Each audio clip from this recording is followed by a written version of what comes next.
اور اس کے لیے کوئی بھی کلیہ وضع نہیں کیا جا سکتا۔ ظاہر ہے کہ مختلف ماخذ اور شہادتوں کی مدد سے ہی کسی نتیجے پر پہنچنے کی کوشش کی جا سکتی ہے۔ کبھی کبھی زبان و بیان اور فکر و خیال کے مختلف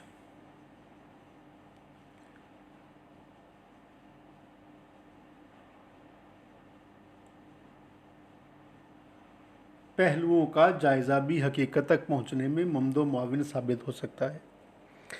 اس صورت میں جب مدون نے منتشر اور مختلف ماخذ سے کسی متن کو فراہم کر کے مرتب کیا ہو، اسے الگ الگ ہر ماخذ کی ثقافت اور اہمیت پر غور کرنا ہوگا۔ ظاہر ہے کہ بعض روایتیں ضعیف بھی ہوں گی، لیکن کسی ضعیف روایت کا غلط ہونا لازم نہیں ہے۔ چنانچہ محض اس بنا پر ان ماخذ کو غیر معتبر نہیں قرار دیا جا سکتا۔ البتہ جب تک ان کی صحت یقینی طور پر ثابت نہ ہو جائے، ان کو اس متن میں شامل نہیں کرنا چاہیے۔ جو محقق ہے، البتہ بطور ضمیمہ ان کو الگ جزو کی حیثیت دی جا سکتی ہے۔ بالکل الگ رکھ دیں، شامل نہ کریں، اس میں حصہ رکھیں، الگ رکھیں۔ روایت کے ضعف کے لیے جو دلائل ہوں ان کی طرف صراحت کے ساتھ اشارہ کیا جائے، دلائل کے ساتھ۔ وہ حصص بھی جو یقینی طور پر الحاقی اور غیر معتبر ثابت ہو جائیں، ایک دوسرے ضمیمے کی صورت میں جمع کر دیے جانے چاہیے کہ یہ الحاقی تھے، یہ جو ہے وہ ریلائیبل نہیں تھے، کریڈیبل نہیں تھے، ان بنیادوں پر نہیں تھے، آپ انہیں کر لیجیے۔ یہ اس لیے کہ آئندہ ان کی جستجو کرتے ہوئے کوئی تحقیق پر وقت ضائع نہ کرے۔ اگر آپ نے فائنلی چیزوں کو کنکلوڈ کر لیا ہے اور اس کے لیے جو شواہد ہیں وہ مناسب ہیں تو وہ کافی ہے، بس پریسیڈنٹ اس کا چلے اور یہ نہ ہو کہ اس پر وقت جو ہے وہ ضائع کیا جائے۔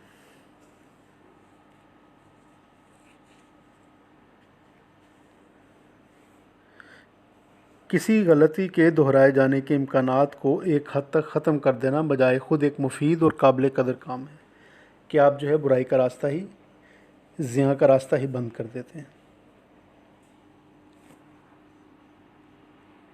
کسی انتخاب کی تدوین مقصود ہو، انتخاب ہے، یا کسی خاص جزو یا حد تک کام کو محدود رکھنا ہو کہ صرف میں ان کی غزلیات کو شامل کرنا چاہتا ہوں یا نظموں کو، یا ان غزلیات نظموں کو، تو الگ بات ہے، ورنہ یہ بھی مدون کی ذمہ داری ہے کہ وہ زیادہ سے زیادہ متن اور اس سے متعلق زیادہ سے زیادہ معاملات، امور و مسائل دریافت کر کے پیش کر دے۔ پہلے سے پابندی نہ لگائی اس نے، اسے ڈی لیمیٹائز نہ کیا تو کر سکتا ہے۔ اس سلسلے میں کوئی پیشگی رائے قائم کر لینا اصولاً غلط ہے۔ تمام مواد فراہم کر دینا بنیادی کام ہے۔ تحقیق کے بعد کوئی جزو معتبر ثابت ہو یا نامعتبر، اس سے مدون کی ذات کا ہرگز کوئی تعلق نہیں ہونا چاہیے۔ اس کا منصب تو یہ ہے کہ وہ حقیقت کو حقیقت کی صورت میں پیش کر دے۔ اگر وہ اس مقصد میں کامیاب ہے تو وہ کامیاب ہے۔ اس موقع پر یہ بات بغیر کسی ابہام یا شک و شبہ کے ذہن میں ہونی چاہیے کہ اگر تحقیق کے بعد پورے کا پورا متن الحاقی یا جعلی ثابت ہو جائے تو اس سے بھی مدون کو ہرگز دل شکستہ نہیں ہونا چاہیے۔ وہ اس صورت میں اپنے مقصد میں کامیاب ہے۔ اس کا مقصد یہ تو ہرگز نہیں ہو سکتا کہ خام خواہ کسی متن کو کسی غلط یا صحیح روایت کے مطابق ثابت کر ہی دے۔ تو یوں جناب،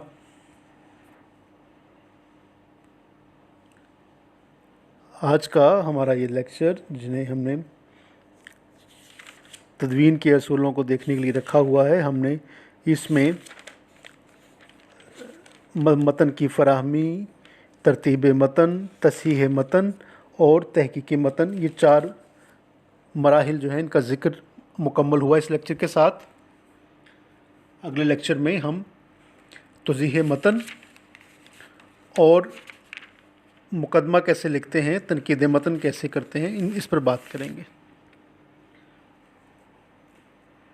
اللہ آپ کا حامی و ناصر ہو۔ اللہ نگہبان۔